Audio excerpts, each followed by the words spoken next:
He banished the woman he loved because he believed the one lie that destroyed them both. Snow gnawed at the ramparts of Pine Crest, grinding along stone as the wind dragged pine scent through every cracked seam of the fortress. Torches guttered and flared, casting restless light over the courtyard where men trained and nerves frayed. Reed watched from the gallery above, arms folded, the weight of the Bloodfen crest heavy on his shoulder cloak. He had the stillness of a drawn bow, dark hair pulled back, a scar like a pale thread near his temple, brown eyes that gave nothing away.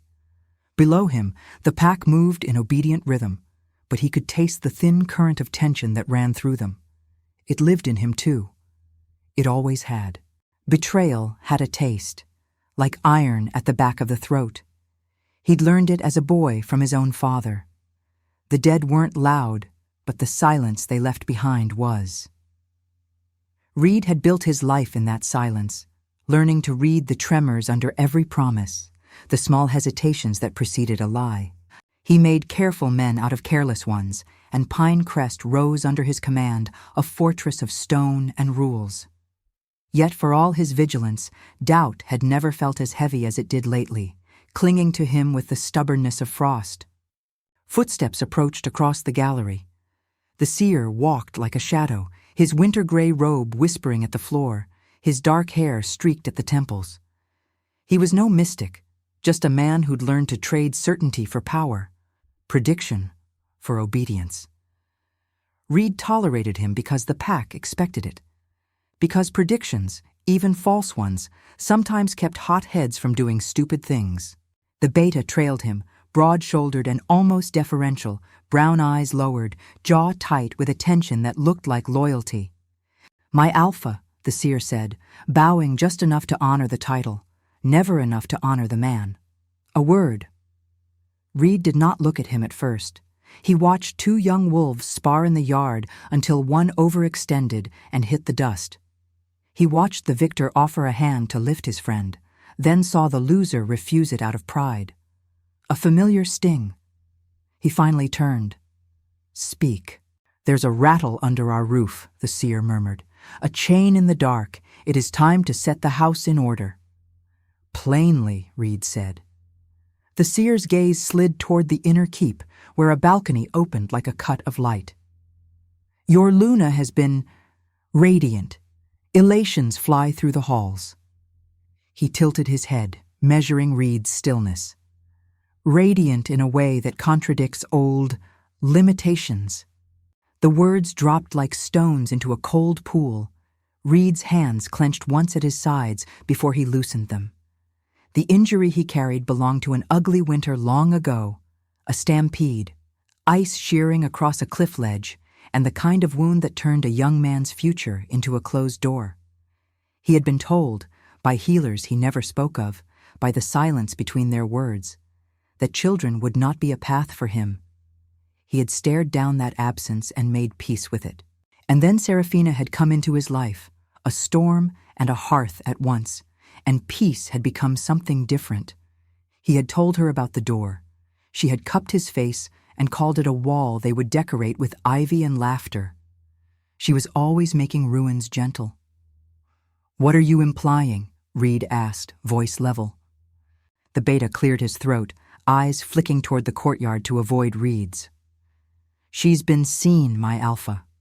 Dawn walks to the lower ward, exchanging parcels with villagers. Smiles and whispers, then, last week, she visited the midwife's aunt. Twice." "The midwife's aunt," Reed repeated, the words clicking against bone. The courtyard noises seemed to dim, the wind sucked out of his ears. He thought of Serafina's brown eyes lingered on his face in recent weeks, the way she touched his wrist as if anchoring herself to him. He thought of the new glow in her skin, something warmer than torchlight. He told himself he had noticed nothing unusual because there was nothing unusual to notice. He told himself many things. "Her light does not come from your flame," the seer said softly. "You may be alpha, but some truths refuse to bend." Reed's jaw tightened until it ached, but he nodded once, a command for silence. "Leave." The seer bowed again, a shadow falling away. The beta hesitated long enough for anxiety to betray him. I fear an embarrassment, my alpha. If there is proof. His voice dropped. If this is a challenge to you. Reed dismissed him with a flick of his fingers. The courtyard resumed at normal volume, as if the world exhaled without him. He stood alone on the gallery and stared at the balcony that led to their rooms. Memory ambushed him. Serafina leaning over the table, sleeves shoved to her elbows, laughing as she burned bread because she was telling a story with her whole body. Serafina threading leather through the clasp at his cloak because his hands were cold and she refused to let them shake. Serafina, ever stating what he refused to name, turning fear into something they could walk through. He had always trusted her more than air. He had also always memorized the sound of breaking. He went to her. The private hall outside their quarters was warmer than the rest of the keep, lined with pinewood panels polished until they held the torchlight in soft ripples. The door stood half open. He could hear her humming, a two-note melody she used when she was nervous and wanted the walls to think she was not. He pushed the door wider. Serafina stood at the long window, her dark hair unbound, falling like a curtain down her back. Snow sifted beyond the glass, powdering the black ribs of the pines. Her reflection made her look doubly present, here and here again. She turned at his step, brown eyes softening and then sharpening, as if reading the weather of his face the way she always had. "Read," she said carefully. He crossed the room and stopped just far enough to feel the absence of her touch like a current between them. "I've been told," he said, and hated that his voice sounded like a verdict. "You've been visiting the lower ward, the midwife's family." Color rose in her cheeks, caught, not ashamed. Her hands went instinctively to the front of her gown, fingers splayed as though to protect something fragile and new. She did not drop her gaze. "Yes." The word untied something vicious in him. There was no lie to fight, no fog to disperse, only the obvious, heavy as a chain. "Whose child?" The question came out so flat, it barely sounded like words. She flinched, small but clear. "Ours. I realize this is a shock, so I'll forgive your question." "How?" he said, and the single syllable felt like a blade against his tongue. He could list for her the reasons it was impossible, recite the winter of his injury and the long summer of doctors with their averted eyes, say all the ways a door remained, a door even if you knocked on it for years. He did not say any of it. He stared at her with a coldness that fit his title and hurt his body. "Not by miracle," she said, voice steady, "by grace, by chance, by the simple fact that the world sometimes forgets its own rules." Her mouth trembled, and she steadied it. "I was going to tell you tonight. I wanted it to be just us. I wanted you to have joy without the echo of your doubt first." He did not move. Her chin lifted, a stubborn line he knew well. "Reed, look at me. Not like an alpha at his suspect. Look at me like the man who said he chose me for every season, even the winters that didn't end." The wind dragged hard at the eaves. Somewhere in the courtyard, a gate clanged. Reed's silence became a presence in the room, taking the third space between them and filling it until even the light had to bend around it. "The seer says," he began. Her laugh cracked. "The seer says whatever keeps men like you afraid." She shook her head, the fall of her hair flashing dull fire in torchlight. "You trusted him before you trusted me?" "I trusted evidence," he bit out. "I trusted the facts I live with in my own skin. And I trusted you with the future inside mine." Tears stood and did not fall. She stepped closer, the scent of pine and winter apples rising from her hair, painfully familiar. "I know what you were told. I know how those words built a wall between you and hope. But sometimes a door is a door until the day it opens." He could not make himself reach for her. He could not make himself believe. Pride and fear had always been brothers, whispering the same counsel. Do not be the man who is fooled. Do not be the man on his knees in an empty room when the laughter fades. Say it again, he said, and it was almost pleading. Whose child? Her chin trembled once. Yours. Silence. In it. The future she held out like a lantern and the storm that yanked at it. The door behind Reed nudged, and the beta's voice slid in on a draft, cautious, deferential. My alpha, there is... Reed didn't look back, but the flicker across Seraphina's face told him the wound had already opened.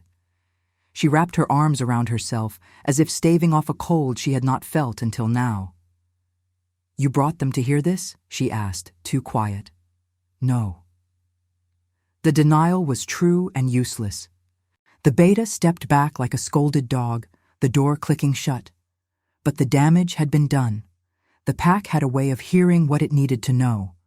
Seraphina swallowed hard, courage rallying where comfort did not. Then choose, she said. Choose to believe what you cannot see yet, or choose to lose me now. Reed's hands flexed and went still. The world narrowed to a breath-held instant, to the tight loop of her gaze on his. He could say yes. He could choose her and whatever came with that choice. He could step through the terrifying, ordinary miracle of it.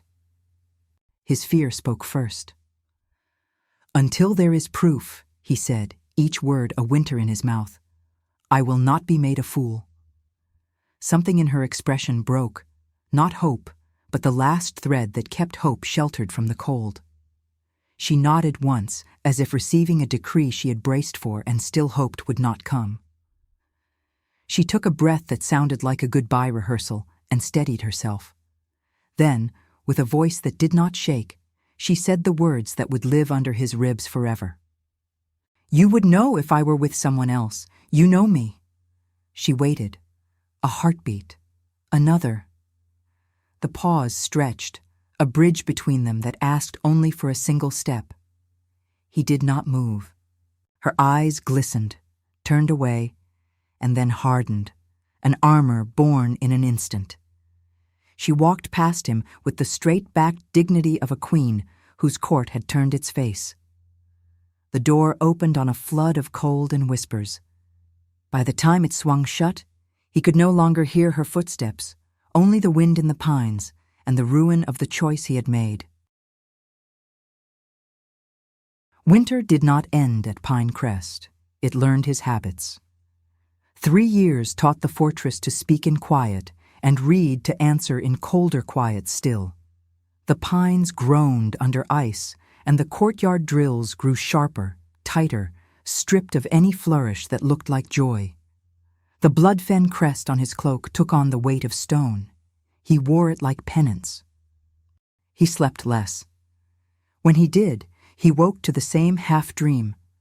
A door he would not open, a voice that said his name, and then stopped saying anything at all.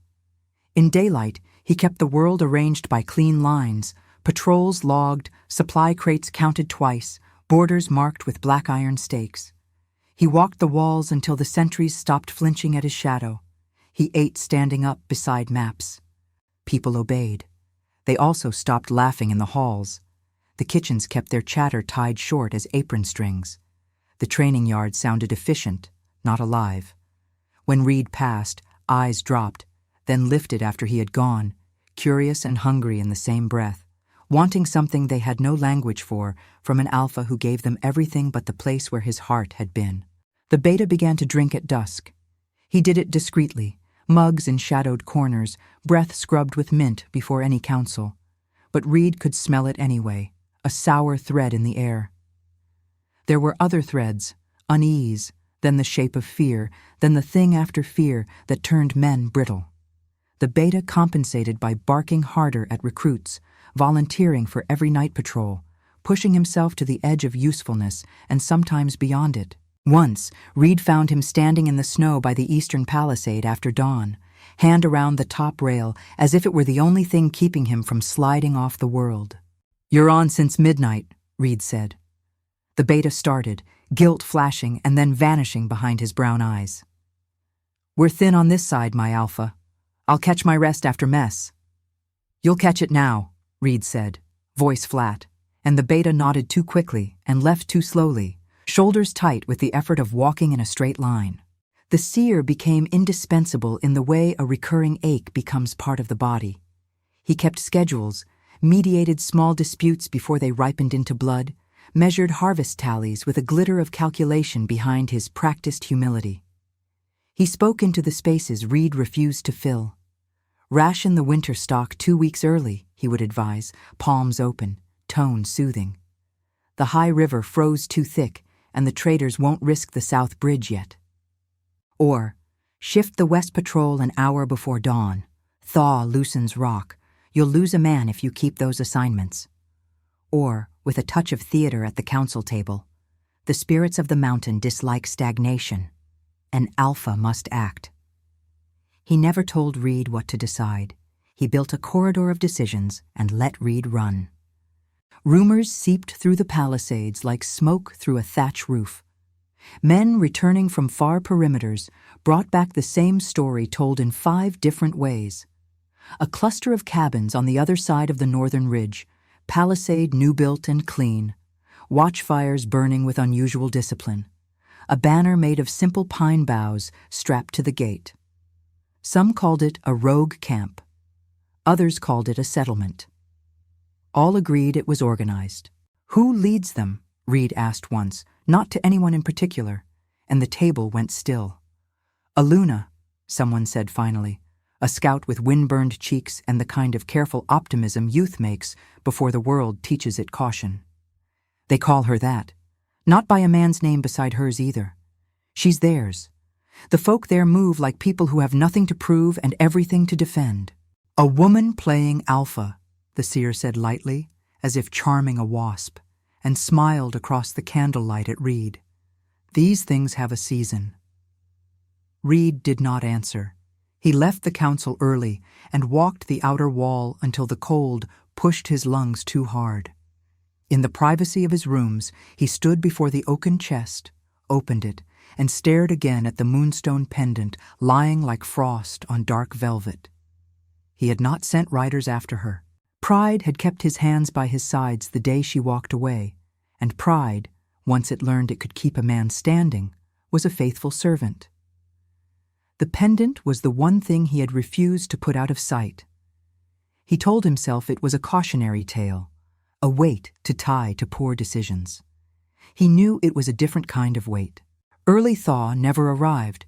Instead, the snowpack shifted wrong, and the river punched out a new channel, tearing a bite out of the South Road and leaving a jagged, impassable lip.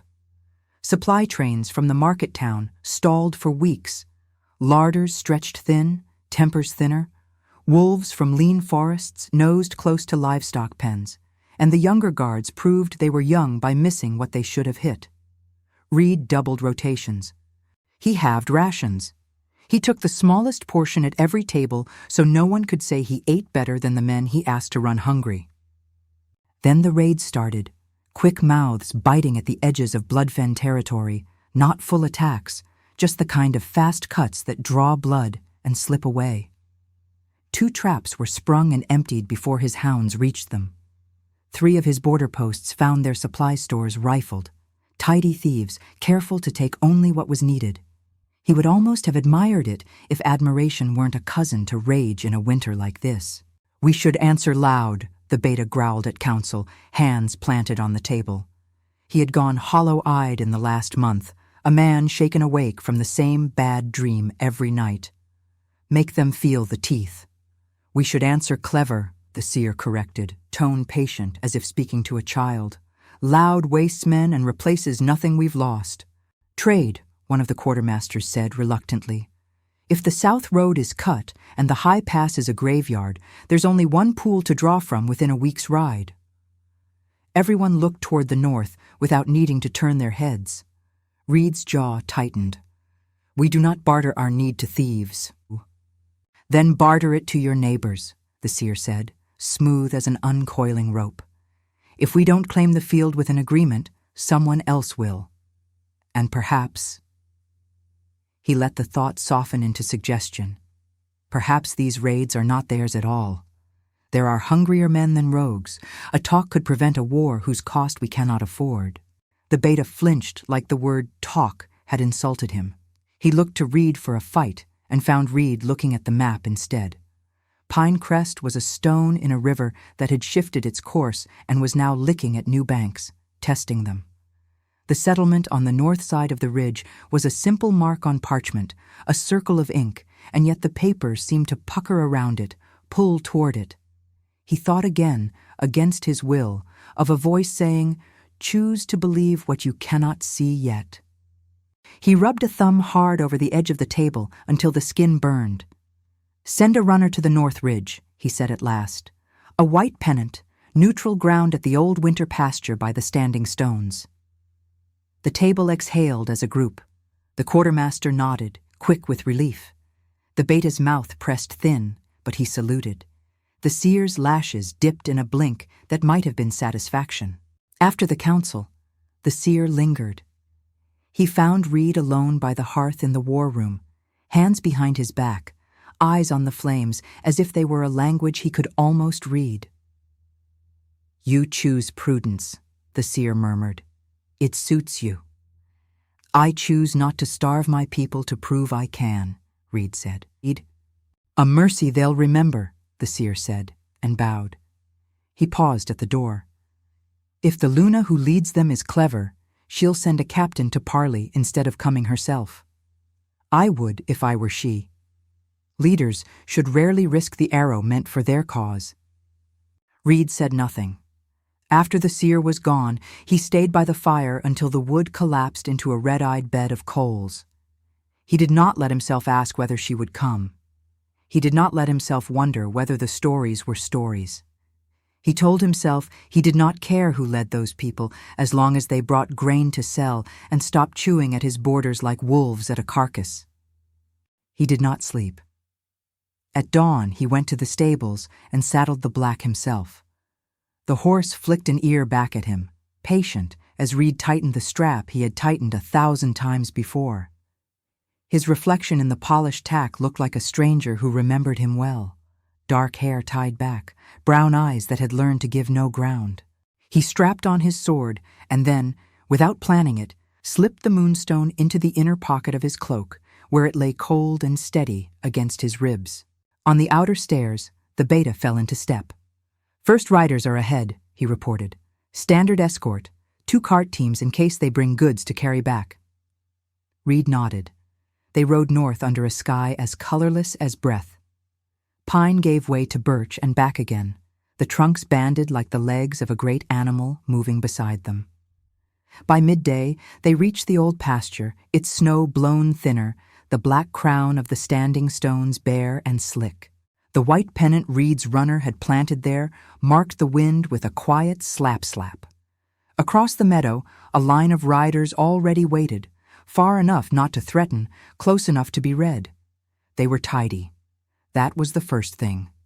Saddles patched, but clean, spears straight, faces set, not desperate, a banner on their side too, simple pine bound with twine. As Reed's party reined in, one rider stepped forward and lifted a hand in greeting. The figure was wrapped against the cold, hood up, posture easy with authority. "Parley," the rider called. Reed swung down, boots crunching into snow. He felt the moonstone like a secret's pulse against his chest. "Parley," he returned, and the word went out over the winter field, thin and sure, the first bridge laid toward whatever waited on the other side. Snow ran like quiet ash across the pasture, wind dragging lace from the edges of the drifts. The standing stones rose black and wet, their faces mapped by old lichens and older names.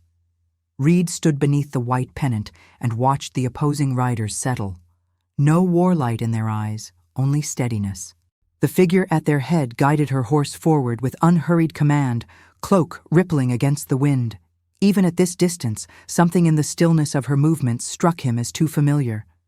When the riders stopped, she swung down in one smooth motion, landing lightly. The hood fell back. Seraphina's dark hair spilled free, the wind catching a few strands and laying them against her cheek. Her brown eyes were the same and not the same. Once a hearth he warmed his hands by, now banked coals under iron. Her face had thinned, a small line traced beside her mouth, and her expression held the calm of someone who had already survived her worst night. Her cloak was plain, well mended. She wore no jewelry.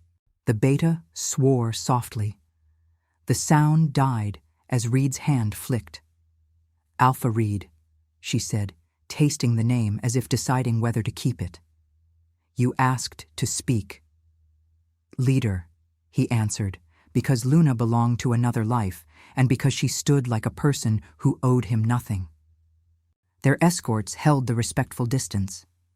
Somewhere far behind, a horse struck a hoof against frozen ground, and the hollow note carried, then went thin. "We'll keep this brief," Serafina said. "Your messenger offered neutral ground, equal exchange, no claims. Those terms stand?" "They do." "Then say what you need." He had thought the first strike would be hunger, and it was, but not the kind he expected. The hunger to ask 100 questions pressed at his teeth. He stopped it with business. "The South Road is torn. We can pay fair coin for grain, salt, dried meat, winter greens. In exchange, timber, leather, forge work, trained hounds when spring eases the passes." She listened completely, as she always had, without showing what she heard. When he finished, she pointed to a woman at her right. "Quartermaster Mara," she said, "counts for both sides." The woman rode forward with a nod. Reed's own quartermaster met her halfway. The two began the language of measures and numbers, the safe, bloodless part of negotiation. Serafina's gaze returned to him and held. The wind teased the ends of her hair into a thin banner that kept pointing back toward the ridge. He hadn't meant to look for it, but the child was there, half hidden behind the leg of her horse, peering out with solemn curiosity. Dark hair, brown eyes nearly black at the rim, the iris ringed just as Reed's was. When the boy's hair shifted, the wind revealed a faint crescent on the right temple, a birthmark shaped exactly like the one on Reed's. The world made a quiet sound inside him. Everything in it waited. He kept his eyes on Serafina's face and knew she had seen him see. Her chin lifted a fraction, a woman bracing against a pain she refused to show. "Payment in coin," she continued, voice steady. "No markers, no debts that let a man write himself into my walls." "Agreed. No patrols north of the pasture unless summoned." She let summoned sit between them like a stone. "Agreed. No talk about us in your halls that uses the word rogue." He hesitated. In another winter, he would have argued the politics of naming. In this one, he only said, "Agreed," and let the word carry the weight it deserved. She nodded once. The quartermasters finished the first pass of numbers. The deal could stand on its own now, but she didn't walk away. Her gaze cut briefly toward the stone ring, and then back. "There's Lee on the east side," she said. "If you'd rather not freeze while you pretend we're strangers." He didn't look at the beta. "A moment," he said over his shoulder to his men, and followed her. The lee of the largest stone cut the worst of the wind. Close up, the lichen made maps the color of old copper. Serafina stood with her back to the stone and her eyes on the white breath boiling low over the pasture. "You look well," he said, and hated himself for how small it sounded. "I look like someone who built a wall and learned how to live behind it," she said. "You taught me the first part. I figured out the second alone." He took that hit. "Your people move like soldiers." "They move like people who aren't afraid of what stands behind them," she said quietly, "and like people who have a reason to defend what's ahead." He lowered his voice. "I didn't expect you to come." "I lead them. They asked me to." She folded her hands, not in prayer, in control. "Turns out when you stop waiting for permission, you discover you never needed it." He let a breath fog between them. "You chose to talk instead of raid. Why?" "Because starving to prove a point kills more than pride." Her mouth almost curved. "And because you wanted to see if the stories were true." "Yes." "To which story?" she asked softly. The one about the settlement that runs clean? Or the one about the woman who lived through you? He didn't flinch. Both. Silence settled. Exact. Heavy. The kind that comes when the thing you're not saying has its own heartbeat. I won't ask for forgiveness, he said finally. It's a word used like a key by men who don't want to build doors. I'll trade fairly, keep my patrols south, take my portion last. I'll do what I should have done when it mattered. He swallowed. If you require more, you may name it. She looked at him fully then, and it was like standing near fire for the first time in a long winter, pleasant and dangerous. You think this is a ledger? What would I charge you? The cost of the voice I stopped hearing in my sleep? The price of walking past a window that stayed empty? I don't require anything from you, Reed. That's the point. I built a life where I don't have to. He nodded once. It scraped something open and left it clean. But I do have terms that aren't on your lists, she said. Name them. You don't come north unless I call. You don't send men to ask questions we haven't offered to answer. And if someday our people stand on the same ground for a purpose larger than hunger, you speak to me like an equal, not out of mercy, out of truth. He looked at her, and under all the rawness, felt the faintest thread of relief. Agreed. And, she added lightly, if your seer tries to walk my road in the dark, he doesn't come back with his jaw attached. He almost smiled. He won't get the chance. Something flickered in her gaze, not forgiveness, not yet, but a hint of shared language. She pushed off the stone. Then we're finished for today. Grain to the stone line at first light. Mine will weigh and count. After that, weekly, until thaw opens the south road. Keep your leash gentle, we'll keep ours.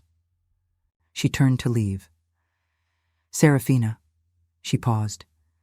You said once that I'd know you, he said, careful. That I'd know if you... He stopped, throat closing. I didn't step when I should have. I'm not asking for a second chance, only to say I know the cost now. She turned halfway, the wind catching her cloak. For a heartbeat, he saw the woman who used to tie his cloak strings with warm fingers. Then, she was the leader again. Good, she said. Keep the knowing. A soft voice piped from beyond the stone, a child's question carried by the wind.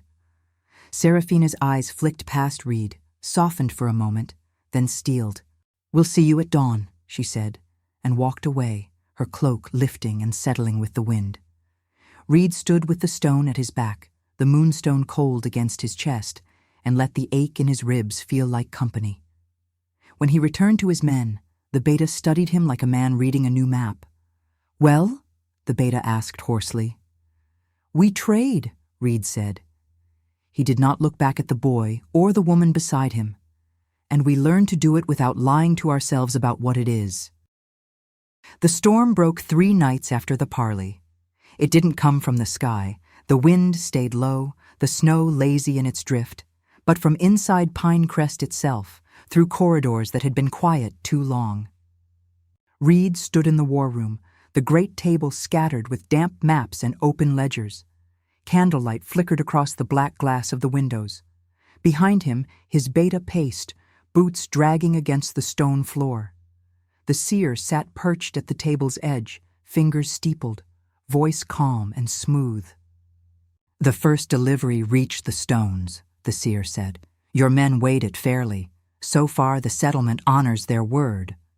Reed's eyes stayed on the map, but his jaw flexed. They always did. The beta stopped pacing. My alpha. Say it, Reed murmured. The beta's voice cracked. If they're keeping the terms, then maybe the raids weren't theirs. The seer's mouth twisted into a faint smile. You sound like a man looking for absolution. Perhaps you think she deserves it too. The word she hit like a spark. Reed turned, slow and deliberate. Speak her name, he said softly, and remember who you're saying it to. Serafina, the seer answered, tasting the syllables like wine. The woman who made you forget reason. You still believe your wound left you barren? I told you what the healers whispered. You chose to believe it. You always preferred pain that felt righteous. Reed's breath thickened. You told me I couldn't sire children. You said you saw it. I saw what you needed to see, the seer said. Fear is a finer leash than loyalty. The beta froze. You lied to him? The seer's eyes slid toward him, bright and unrepentant. I shaped the truth. A man's weakness does the rest. Reed moved before thought could catch him. His hand shot forward, gripping the seer's collar and slamming him against the table. Maps fluttered to the floor, candles sputtering out in their wax. You took my life apart, Reed hissed. You made me see her as a threat. You turned me into one. The seer didn't struggle. No, he rasped, smiling faintly. You were already both. Reed's fist struck once, cracking across the seer's jaw. The sound of it echoed through the chamber, sharp and final. You whispered the lie, Reed said, voice trembling. But I listened. I made the choice. I turned my back on her. I was the betrayal. Blood streaked the seer's mouth, his smile dimming to confusion. Reed's voice steadied as he stepped back. I won't let your poison stay in my walls. Pack your cloak and your riddles. At dawn, you ride east. If you return, you'll meet the fate I spared you tonight. The seer blinked. You would exile me? Reed's tone was low, even. I'll free myself. He turned to his beta. Escort him beyond the river. Take his horse and burn his tent. He walks until he's out of sight. The beta hesitated, eyes full of shame. Reed looked at him, not with anger, but weary understanding. This wasn't his doing alone, Reed said quietly. He whispered. I chose to listen. The fault is mine. The beta swallowed hard. I should have stopped you. You stood by me, Reed said. That's what loyalty does, even when it destroys everything. The seer's laughter broke into a cough as he wiped his mouth. You think she'll take you back now? You think forgiveness grows from ashes? Reed's gaze didn't waver. I'm not doing this for forgiveness. I'm doing it because it should have been done long before now. He turned his back and walked away. Go, he said. When the seer was finally dragged from the room, silence fell like snowfall. The fortress exhaled, not in peace, but in relief. Outside, the night was thin and sharp. Reed climbed the battlements, snow stinging his face as the torches burned low. Below, the valley stretched dark and endless. He thought of Seraphina's words, her eyes, the way she'd looked at him across the stones. Strong, unbroken, untouchable. He had spent years blaming lies for his ruin. But the truth was colder. He had chosen pride over trust. He had done this to himself. From the gate tower, a messenger approached, holding a sealed strip of hide. From the northern ridge, the man said. From their leader. Reed took it and broke the pine needle seal. The handwriting was precise, measured. Your patrol found 2 of ours who strayed too close to your border. They are alive. I assume they will be returned by dawn. Do not send the seer again. His scent is poison. S. Reed's breath caught, the parchment trembling slightly between his fingers. Her message was clean and controlled, but between the lines lived the faint echo of something else. A memory of the woman who had once called him home. He folded the hide carefully and slipped it into his cloak. Snow fell harder now, melting on his gloves. He looked out over the frozen trees and whispered, No more lies. The wind carried his words into the dark, and for the first time, they didn't come back hollow. Dawn came thin and gray, painting the courtyard in pearl light. Reed watched the gates of Pine Crest open for the first time in months, without the seer's shadow standing beside him. 2 of the settlement's men waited near the stables, wrists bound loosely with rope, their faces hollow with sleepless nights but unafraid. He'd given them food and dry cloaks, and he meant to return them himself. The beta approached, armor half-buckled, expression stripped of rank. "I'll ride with you," he said quietly. Reed shook his head. "No, I made this alone. I'll face it the same way." The beta hesitated, then gave a slow nod. "If you don't come back." "I will." Reed's voice was steady. "Not because I expect welcome, but because I'm done running from the things I built." He mounted the black, the horse stamping once, breath misting in the cold. The air smelled of thawing pine sap. Behind him, the fortress walls stood silent, stripped of banners, the stone bare, honest. The ride north was quiet. The two men trailed behind, their heads bowed against the wind. Reed kept his eyes on the tree line, on the faint plume of smoke marking the settlement's edge. Every hoofbeat drummed with memory. Seraphina's voice the day she left, the look that stayed burned behind his eyelids. When the first guards came into view, he raised his hand and stopped. They recognized him, his build, his crest, and tense hands hovered over hilts. He dismounted before they could draw, showing empty palms. "I'm here to return what's mine to mend," he said. The guards exchanged wary glances, but one finally nodded and jogged toward the cluster of cabins beyond the pines. Seraphina appeared a few minutes later, wrapped in a cloak the color of the woods themselves. The early light brushed her hair bronze at the edges. She said nothing until she was close enough to see the prisoners unharmed. "They were treated well?" she asked the men. "They were, Luna," one answered softly, his throat raw but intact. She nodded once, then turned her gaze to Reed. "Why bring them yourself?" "Because sending someone else would look like duty," he said. "And I owed you truth, not protocol." Her expression didn't shift, but something in the tension around her shoulders eased, slightly, imperceptibly, to anyone but him. He unfastened his cloak and pulled something from the inner pocket. The moonstone pendant lay in his palm, pale as winter sunlight.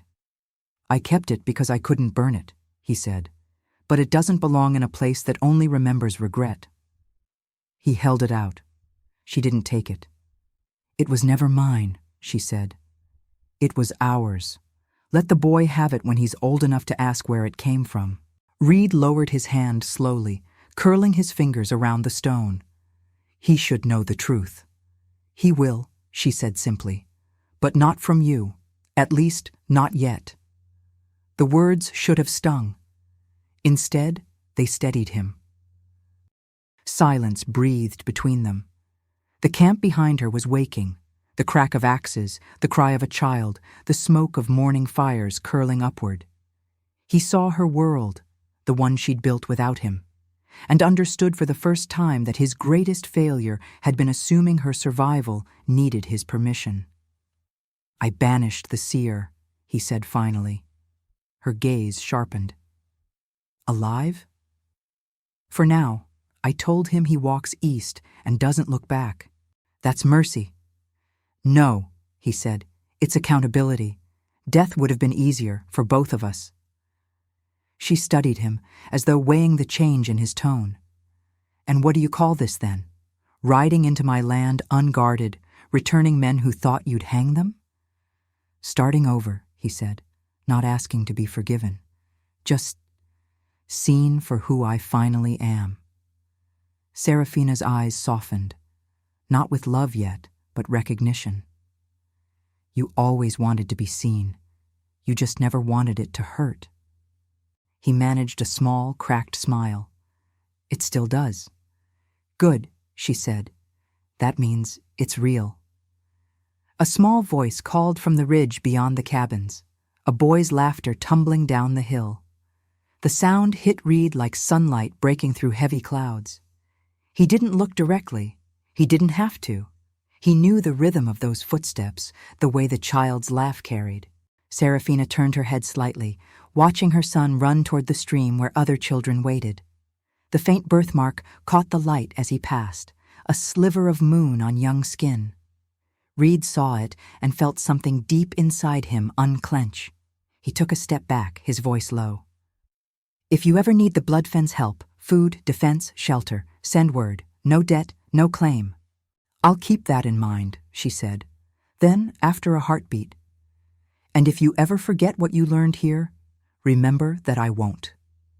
He bowed, not as Alpha, but as a man stripped of title. The wind caught the edges of his cloak, pushing it toward her before settling again. "Then we understand each other," he said. "For the first time," she answered. When he rode away, the sun climbed higher, gilding the frost in the fields. He didn't look back until he reached the rise where the pines thinned. From there, he could see the faint shape of the settlement, smoke curling, movement between cabins, the shimmer of a small boy darting across the snow. He let the sight settle deep inside him, not as punishment, but as proof. Proof that she had survived. Proof that he had finally chosen truth over pride. The road south was quiet. Each breath felt like forgiveness in motion, slow, earned, incomplete, but real. For the first time in years, Pinecrest waited for him not as a fortress, but as a home he would learn to rebuild. Spring crept over Pinecrest slowly, as if testing whether it was welcome. The snow withdrew in ragged bands from the walls, exposing damp earth and green shoots that trembled when the wind passed. Reed walked the parapets at dawn, no escort, no armor, just a man counting heartbeats in the silence he had earned. 3 months had passed since the day he returned the settlement's men. Trade still flowed weekly over the ridge, carts of grain for timber, laughter beginning to echo again in the courtyard. The pack no longer spoke the seer's name. They had begun, tentatively, to speak hers. Some evenings, he caught the scent of pine smoke from the northern wind and wondered if she smelled his in return. He never sent riders, never wrote. The peace between them was fragile, alive because it was left unforced. Until the morning the rider arrived, the man bore no banner, only a strip of green cloth tied to his arm. "Message from the northern settlement," he said, offering a sealed parchment. Reed took it and broke the pine needle seal. "The thaw opens the high pass next week. Bring hounds and strong hands for timber. The walls here need raising, and perhaps a home does too. S." The words were spare, but they loosened something in him that no confession ever had. He folded the message once, tucked it into his coat, and was already saddling his horse before the sun cleared the ridge. The path north looked different without snow. Streams ran free, and birds returned to the branches like soft sparks. Reed rode alone until the first roofs appeared between trees.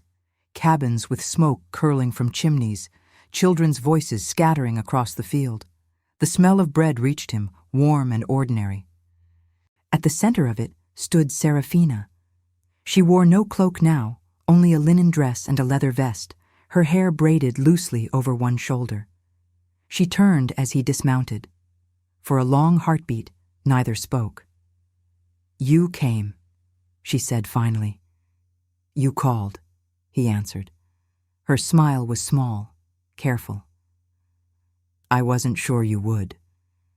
"I've had enough of silence," he said, "and too much of pride." She nodded once, stepping closer. "Then we start again. No vows, no titles, just two people who remember how to fight for the same thing." Reed exhaled, the sound half laughter, half relief. "You still give orders like an alpha. You still follow them like one who's learning," she said, and the old warmth glimmered beneath the words. The boy came barreling from the yard, dark hair flying, a wooden sword clutched in one hand. "Mama," he called. "I told them Papa would come." Reed dropped to one knee as the child collided with him. Small arms wrapped around his neck. The weight of forgiveness landed soft and fierce. He held on until the world steadied. When he rose, Serafina was beside him.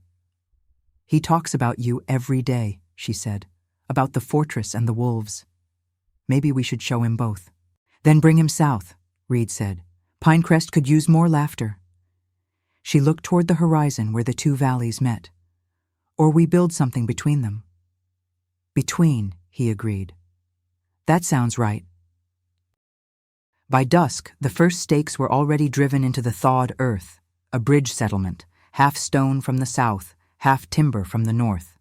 Wolves lay curled by fires while children traced circles in the dirt with sticks. Reed stood with Seraphina beneath the pines, their hands linked loosely. The moonstone pendant hung from her neck again, catching the last light. "Do you ever think," she asked quietly, "that we had to break first to find what was real?" He brushed his thumb over her fingers. "If that's the price of forgiveness, then yes." The boy's laughter rang out, bright and wild, echoing through the trees. Seraphina leaned against Reed's shoulder, and he pressed a kiss to her hair, breathing in the scent of pine and thaw and home. Above them, the branches swayed, scattering a rain of soft needles that fell like blessings. And for the first time in either memory, there was no winter left between them.